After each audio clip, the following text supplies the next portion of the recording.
देखिए मित्रों, नमस्कार। आज ये किसान हमारे पास महाराष्ट्र से हैं और एक सज्जन पचमढ़ी मानी एमपी से हैं, एक सज्जन हरियाणा से हैं। ये मेरे स्टाफ हैं। नेचुरल फार्मिंग की बात हो रही है। तो नेचुरल फार्मिंग में एक चीज़ समझिए कि हमको नेचर को ठीक करना है। नेचुरल फार्मिंग का मतलब नेचर को ठीक करना। और नेचर में सबसे इम्पोर्टेंट चीज़ क्या है? सॉइल। नेचर का मतलब जमीन। क्योंकि मैं खेती जमीन में ही करूँगा। धरती जितनी स्ट्रांग होगी और धरती की मजबूती, जमीन की जो मजबूती है उसके 3 कैरेक्टर हैं: बायोलॉजिकल कैरेक्टर, फिजिकल कैरेक्टर और केमिकल कैरेक्टर। ये धरती माँ कहते हैं। जैसे हमारे शरीर में बायोलॉजिकल क्रियाएं होती हैं, फिजिकल क्रियाएं होती हैं और केमिकल क्रियाएं होती हैं। हर लिविंग में जमीन भी मेरी लिविंग है। लोग कहेंगे जमीन तो मिट्टी है। जो मिट्टी है वहाँ खेती नहीं हो सकती। जो भूमि है खेती वहीं होगी। तो सॉइल की बायोलॉजिकल कैरेक्टर का मतलब होता है, जैसे आज जीवामृत आप सुन रहे हो, तो जीवामृत का मतलब है कि सॉइल का बायोलॉजिकल कैरेक्टर स्ट्रांग करना। आज मैं इस आम के पेड़ के नीचे इसलिए खड़ा हूँ कि एक जीवामृत की कहानी है। बहुत सारे किसान, मेरे लाखों किसान है, वो जीवामृत में भ्रम हो जाता है। जैसे आप ही के सामने एक फ़ोन आया कि साहब मेरा जीवामृत खराब हो गया। जीवामृत एक्चुअली किसान को संभाल के रखना। बहुत कम किसान ऐसे होंगे तो जीवामृत को कंटिन्यू संभाल के रख सके। कोई ना कोई मिस्टेक होगी। कभी आप भोजन ज़्यादा दे दोगे, कभी भोजन कम होगा, कभी उसको हिला नहीं पाओगे। ऐसी बहुत सारी चीज़ें हैं। क्योंकि माइक्रोब्स को ड्रम में प्रोपोगेट करने की एक साइंस है कि मैंने एक्स क्वांटिटी में माइक्रोब्स डाले तो कितनी क्वांटिटी में भोजन डालूं, फिर कितना समय होगा कि वो इतना मल्टीप्लाई हो जाएंगे। जैसे माइक्रोब्स जो है 10 की पावर 9 होना चाहिए। 1 ग्राम पानी में, 1 ml पानी में 10 की पावर 9, 1 ग्राम मिट्टी में 10 की पावर 9, यानी कि 1 ग्राम में करोड़ों माइक्रोब्स होने चाहिए। हमने ज़मीन में पेस्टिसाइड डाले, और डाले क्या, बेसिकली पेस्टिसाइड डलवाए गए। एक बहुत बड़ी साजिश है कि किसान को कहा गया कि देखो भाई तुम्हारे खेत में क्या दीमक है? उसने कहा हाँ साहब दीमक तो है। तो बोले दीमक को मारो नहीं तो ये फसल खा जाएगी। किसान ने कहा क्या करें साहब? बोले क्लोरोपाइरीफास डालो, कोराजिन डालो, रीजेंट डालो। एक आप ऐसे समझना कि ये माँ मेरी जिंदा है। जिंदा का मतलब है कि इस धरती के अंदर बायोलॉजिकल कैरेक्टर ही कहते हैं जिंदा है। मतलब बायोलॉजिकल कैरेक्टर का मतलब इस धरती में नाना प्रकार के लाखों की संख्या में तो माइक्रो ऑर्गेनिज्म रहते हैं। लाखों प्रकार के, संख्या की बात करेंगे तो 1-1 ग्राम में करोड़ों हैं। स्पीसीज की बात करेंगे तो हजारों लाखों प्रकार की स्पीसीज इस सॉइल में रहती हैं। उनके अलग अलग फंक्शन हैं, ठीक है ना। क्या क्या करते हैं किसी को नहीं पता। सच्चाई तो ये है कि धरती की माया धरती ही जाने। हमको क्या जानना है कि इसको माँ को माँ समझूं, माँ के साथ कोई अनाचार दुराचार ना करूं। तो लोगों ने क्लोरोपाइरीफास डलवाया तो दीमक को मारना था। दीमक भी मरा, केचुआ भी मरा और माइक्रो ऑर्गेनिज्म भी मरे। उनका उद्देश्य पूरा। जब धरती के बायोलॉजिकल प्रॉपर्टी खराब हो गई तो अब धरती में फंक्शन खत्म हो गए। जो कर रही थी वो उसने सब काम बंद कर दिए। दूसरा, उसमें केंचुआ रहता है, चूहा रहता है, सांप रहता है, बिच्छू रहता है, चींटी रहता है, चींटा रहता है। बहुत सारे आंखों से दिखने वाले जीव भी इसी धरती में रहते हैं। जो मैंने ट्रैक्टर चला करके, कहाँ रहते हैं ये जीव? जमीन के नीचे कुछ संरचनाएं हैं, पोर स्पेस हैं। 4 पत्थर के छोटे छोटे पार्टिकल के बीच में एक गैप है। उस गैप में एयर है, आकाश है, पानी है और वहीं जीवाणु है। जब ट्रैक्टर चला 3 टन का 4 टन का तो मिट्टी कॉम्पैक्ट हो गई, तो उनको रहने की जगह मैंने तोड़ दी, दूसरा पेस्टिसाइड डाल दिए। तो जब जीवाणु खत्म हो गए और ट्रैक्टर चला तो पेस्टिसाइड डालने से तो मैंने केवल जीवाणु मारे थे। ट्रैक्टर चलने पर क्या हुआ कि उसकी फिजिकल प्रॉपर्टीज भी खत्म हो गई, जैसे हार्डनेस आ गई। बरसात का पानी सीपेज होके अब नीचे नहीं जा रहा क्योंकि मिट्टी कॉम्पैक्ट हो गई। अब केमिकल प्रॉपर्टीज बाद की बात है। अगर किसी सॉइल की बायोलॉजिकल और फिजिकल प्रॉपर्टीज ठीक है तो केमिकल प्रॉपर्टीज अपने आप ठीक बनी रहेंगी, ये बिल्कुल पक्का है। अब मिट्टी की जांच कराने के बाद कहा जाता है कि आपके खेत में ऑर्गेनिक कार्बन कम है। क्या करना है साहब? इतना नाइट्रोजन डालो, इतना फास्फेट डालो, इतना पोटाश डालो, इतना सल्फर डालो, इतना जिंक डालो, फंसा दिया ना ला करके। मैं आपको कहता हूं कि जैसे पिंटू भाई से कहूँगे जरा जूम करके दिखाना, ये मिट्टी है, ये हमारी मिट्टी है, ये सब मिट्टी है। इसमें 1% से अधिक ह्यूमस होना चाहिए। ह्यूमस का मतलब है एक ऐसा पदार्थ, जैसे ये मेरे हाथ में गोबर का हिस्सा है, सूख गया है, गोबर का हिस्सा है, इसको हम बोलते हैं ऑर्गेनिक मैटर। क्या बोलते हैं? Organic matter. पिंटू कोयला लाओ जरा, ओए बेटा कोयला रखा उधर। ये क्या? Organic matter. ये ऑर्गेनिक मैटर हो या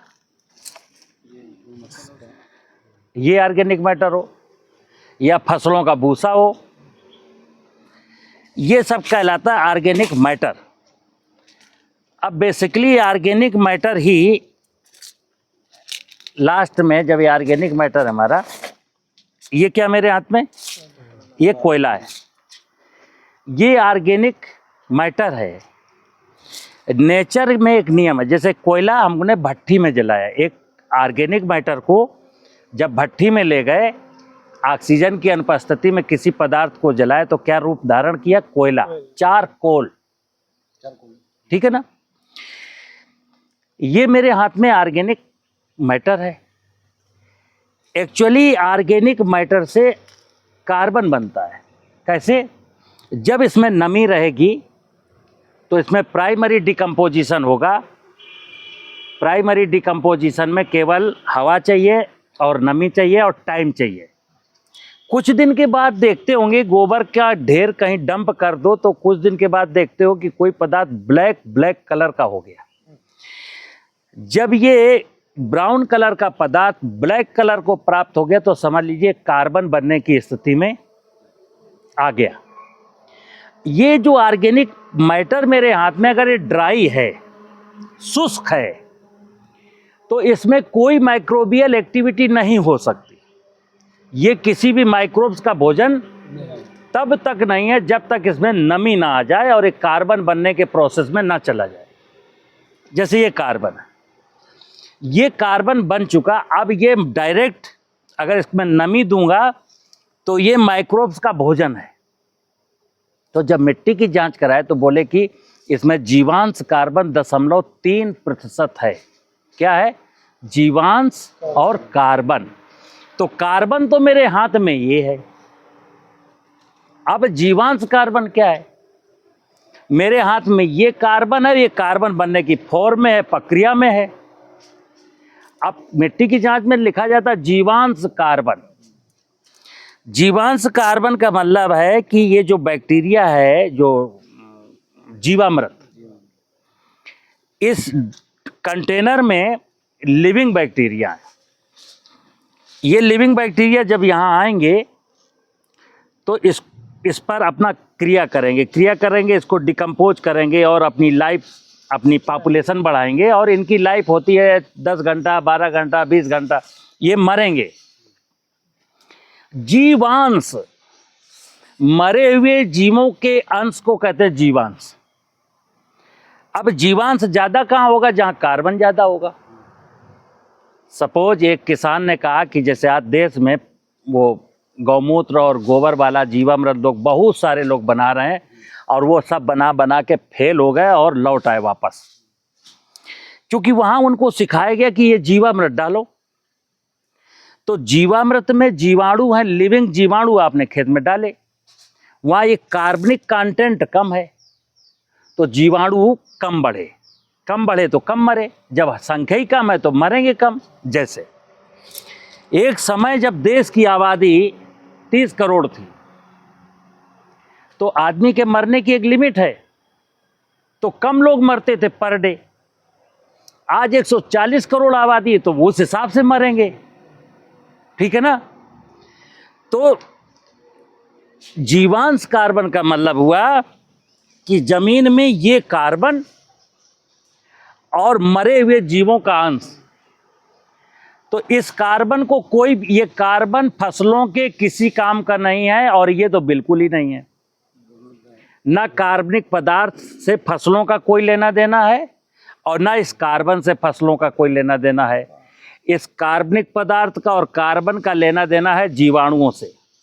जितना ज़्यादा होगा जीवाणु उतनी तेजी के साथ इसको हजम करेंगे और उतनी तेजी के साथ मरेंगे, तो जीवांश खेत में बढ़ेगा। फसलों का भोजन बेसिकली जीवांश ही है।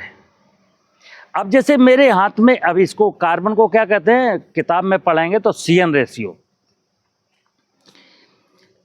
CN रेशियो किताब में पढ़ाया जाता है, कार्बन और नाइट्रोजन का अनुपात, कि एक खेत में CN रेशियो 10:1 होना चाहिए। यानी कि अगर 1 कुंटल कार्बन है तो उसे 10 किलो नाइट्रोजन निकलेगी। अब यहाँ फिर एक भ्रांति है, नाइट्रोजन नहीं निकलेगी, कार्बन में से क्या निकलेगा, न्यूट्रिशन निकलेगा, क्योंकि जीवाणु ने इसको जो खाया है ना, कार्बनिक पदार्थ को, इसमें कार्बन भी है, नाइट्रोजन भी है, फास्फेट भी है, पोटाश भी। इस लकड़ी को, उस कार्बनिक पदार्थ को बनने में जितने पोषक तत्वों की जरूरत थी ना, वो सब इसमें है, सब कुछ इसमें है। तो जब ये पूरा गलेगा तो इसमें जो कुछ भी था वो सब पौधे को मिलेगा। तो 10:1 कहा गया कि तुम्हारे खेत में अनुपात 10:1 है, वेरी गुड, बहुत अच्छा है। नहीं, अच्छा नहीं, अनुपात तो अच्छा है लेकिन क्वांटिटी कम है। जैसे कहते हैं एक हेल्दी सॉइल में 1% मिनिमम ह्यूमस होना चाहिए, जीवांश कार्बन 1% होना चाहिए। 1 हेक्टेयर मिट्टी का ऊपरी सरफेस का 6 इंच की मिट्टी का वजन होता है 20,000 कुंटल। अब 1% उसमें ह्यूमस होना चाहिए, तो यानी कि 200 कुंटल, 20,000 का जो 1% है वो 200 कुंटल, 200 कुंटल कार्बन होना चाहिए। जब 200 कुंटल ये कार्बन होगा तो 200 का 10:1 20 कुंटल। हर साल ये जमीन 20 कुंटल एनर्जी देगी फसलों को ग्रो करने के लिए। अभी चूंकि मिट्टी की जांच जब कराते हो तो उसमें जीवांश कार्बन है 0.3%, तो 0.3% का कितना हुआ, 60 कुंटल कार्बन है। अब 60 कुंटल कार्बन से जमीन basically 6 quintal nutrition per annum निकाल सकती है, लेकिन कब, जब ये जीवाणु होंगे तब। लेकिन जीवाणु तो है नहीं, तो वो भी निकाल पाने में असमर्थ है। तो इसीलिए कहा जाता है कि अब सॉइल में CN रेशियो घट के रह गया 30:1। 10:1 का मतलब है कि माइक्रोब्स की सफिशिएंट संख्या है। 30:1 का मतलब है माइक्रोब्स नहीं है उतने, क्योंकि कार्बन तो है, कार्बन को गलाएगा कौन, माइक्रोब तो है ही नहीं, वो तो पेस्टिसाइड डाल के हमने मार दिए। इसलिए ये जीवामृत आज की तारीख में प्राकृतिक खेती का प्रथम हिस्सा है कि अगर किसी सॉइल को रिच करना हो तो जीवामृत डालना पड़ेगा, क्योंकि जीवांश इसी से बनेगा। ठीक, ये बात समझ में आ गई। अब मित्र, किसी ने कहा जीवामृत डालते रहो, तो किसान बेचारा 8 साल से जीवामृत डाल रहा है, हर फसल में डाल रहा है, 3-3 बार डाल रहा है, 4-4 बार डाल रहा है। मैं क्या कहता हूं, अगर ये मैंने साइंस समझ ली तो जीवामृत एक सीजन में एक ही बार डालना है। और अगर मैंने कहा खेत की मेड़ पर पेड़ों की महिमा समझ ली तो बरसात में केवल एक ही बार डालना है, जीवन भर नहीं डालना है, क्योंकि ये जीवाणु मरे कैसे ये देखना है हमको। ये जीवाणु मरे, अगर किसी किसान ने अपने खेत के सारे पेड़ काट दिए और खेत बिल्कुल नेकेड हो गया, तो अप्रैल मई जून की गर्मी में ये सारे माइक्रोब जो इस डब्बे में बंद हैं, इनकी 40 डिग्री सेंटीग्रेड तक ये सर्वाइव करते हैं। इसके आगे ये निष्क्रिय हो जाते हैं, मर जाते हैं। तो अप्रैल मई जून की गर्मी में जहां पेड़ नहीं हैं, ये मरी जाएंगे। तो फिर डालना है अगली सीजन में। दूसरा, गर्मी से मान लो किसी ने कहा मेरे खेत के आसपास तो साहब बहुत अच्छे सागौन के, शीशम के, नीम के पेड़ हैं, छाया रहती है। तो उस किसान ने, फिर किसी ने डराया कि दीमक लगी है या वाइट ग्रब लगा है या तुम्हारे खेत में टमाटर बोया निमेटोड्स है, तो ऐसी चीज़ों को नष्ट करने के लिए फिर ये पेस्टिसाइड डालेगा, डेंजरस पेस्टिसाइड डालेगा, फिर ये मर जाएंगे। क्योंकि अभी मैंने विज्ञान पूरा समझा नहीं सॉइल का, तो फिर मर गए। अगर समझ आ गई तो ओनली वन टाइम देना है, कभी देना ही नहीं। अब मैं यहाँ पेड़ के नीचे खड़ा हूँ ये बताने के लिए, जैसे कि वो मेरे जीवामृत के बहुत सारे ड्रम हैं, मैं तो मेंटेन कर लेता हूँ। तीसरे चौथे आता हूँ, देख देता हूँ, पानी डाल देता हूँ, उसको चला देता हूँ, लगता है भोजन की कमी होगी तो चीनी डाल देता हूँ। एक किसान कई बार मिस्टेक कर जाता है। जैसे एक ड्रम में जीवामृत बन गया, परफेक्ट बन गया, 10 की पावर 9 तक माइक्रोब्स हो गए। अब वहाँ पर वो मल्टीप्लाई नहीं कर सकता, चूँकि वो अब जगह ही नहीं है। अब किसान को कोई क्रॉप नहीं बोनी, जीवामृत रेडी है। अब हमको तो 2 महीने बाद क्रॉप बोनी है, तो वो अब उसमें वो चीनी अगर डालता तब भी डेंजरस है, क्योंकि चीनी लाख डालो लेकिन अब उसको ग्रोथ की गुंजाइश नहीं है, तो ग्रोथ क्या करेगा। और अगर उसको एज इट इज बनाए रखा तो मर जाएगा, क्योंकि वो अब वो संघर्ष में, अब क्या करूं, उसको हवा नहीं मिल रही, सांस नहीं मिल रही। जैसे मैंने कहा एरोबिक अनएरोबिक माइक्रोब से पानी की ऑक्सीजन से काम चलाता है, लेकिन जब वो पूरी ड्रम में पूरा माइक्रोब्स हो गया, पानी जैसा मुझको दिख रहा है बट पानी नहीं है वहाँ पर, वो सब माइक्रोब्स की कॉलोनी है, तो अब सांस कहाँ लेगा। तो अब किसी किसान को ये आजीवन सुरक्षित रखना है, इसलिए मैं लाया। तो क्या करना है, एक कोई ऐसा छायादार पेड़ हो, पेड़ के नीचे जैसे मैंने बिछाया ये क्या गोबर की खाद है, गोबर की खाद भी डाल सकते हैं और गोबर की खाद में कुछ फसल के अवशेष भी डाल सकते हैं। मैंने एक पेड़ के नीचे 3-4 कुंटल गोबर की खाद डाल दी, और डालने के बाद ये चीनी है, ये चीनी मैंने चीनी ऐसे से, चूँकि मैं यहाँ क्या दे रहा था, मैंने चीनी वहाँ ड्रम में दे रहा था ना, वो लिक्विड में था। अब मैं यहाँ सॉलिड में चीनी, इसको ऐसे चीनी डाल दिया। चीनी डालने के बाद ये हमारा माइक्रोब्स है, जीवामृत, मैंने जीवामृत अब देखना, आप चीनी मैंने इसलिए डाली कि यहाँ मल्टीप्लिकेशन फास्ट हो। अगर मुझे फास्ट मल्टीप्लाई नहीं करने तो चीनी मत डालिए, केवल इस बायोमास में ये जीवामृत डाल दीजिए। तो जैसे मैंने कहा जंगल की मिट्टी लाना, जंगल में नेचुरली ये बैक्टीरिया, जीवाणु, फंगस जो भी माइक्रो ऑर्गेनिज्म थे वो थे। अब मैंने इस पेड़ के नीचे जंगल जैसा माहौल कर दिया। माहौल क्या है कि अगर ये गोबर की खाद ना डालूं तो मेरे इस आम के पेड़ के नीचे भी ऑर्गेनिक कार्बन 0.4 है, पत्ते यहाँ झाड़ू लगा दी जाएगी, तो माइक्रोब्स खाएगा क्या। मैंने डाल दिया पेड़ के पास, लेकिन खाएगा क्या। तो इसलिए मैंने एक कार्बनिक पदार्थ डाल दिया। इसको अगेन एंड अगेन, मतलब रेगुलर ये देखना है नमी है कि नहीं। 15 दिन में, जैसे बरसात में तो कुछ देना ही नहीं, ठंड में 15 दिन में एक बार पानी दे दीजिए, गर्मी में हर 5वें दिन इसमें 2-4 बाल्टी जितना बायोमास हो उस हिसाब से पानी डाल दीजिए। तो क्या इसके मरने जीने का कोई डर नहीं। अगर किसी किसान के पास ड्रम ना हो, जैसे आप हमसे पेड़ ले जा रहे हैं, मान लो आप कहते हैं मैं ड्रम में नहीं बनाऊंगा, और आपके खेत में खलिहान में एक इस तरीके का शीशम का, जामुन का बढ़िया सा छाया वाला पेड़ है, तो आप क्या करेंगे, उसके चारों तरफ एक गड्ढा ऐसे खोदेंगे, और 10 एकड़ अगर ज़मीन है तो 12-15 कुंटल गोबर उसके आसपास डाल दीजिए, और इस जीवामृत को एक ड्रम में घोलिए, थोड़ा सा चीनी मिलाइए, इसमें स्प्रे कर दीजिए, भिगो दीजिए। हमको ड्रम में जाने की जरूरत ही नहीं है। अब जैसे कहते हैं घन जीवामृत बनाइए, तो अब मेरा तो एक घन ही जीवामृत बन रहा है। अब 1 एकड़ जमीन में मुझे भिंडी बोनी है, तो क्या किया, इससे 1 कुंटल लगभग निकाले, जाके खेत में छींटे, जुताई कर दिया, हमारे जीवाणुओं का इनाकुलेशन वहाँ हो गया। किसी ने कहा तुम कहाँ बनाते हो, तुम्हारे पास तो ड्रम ही नहीं है। बोले ये है ना साहब, ये है जीवामृत की फैक्ट्री। क्योंकि यही जीवामृत की फैक्ट्री तो जंगल में थी जहां से मैं मिट्टी लाया था।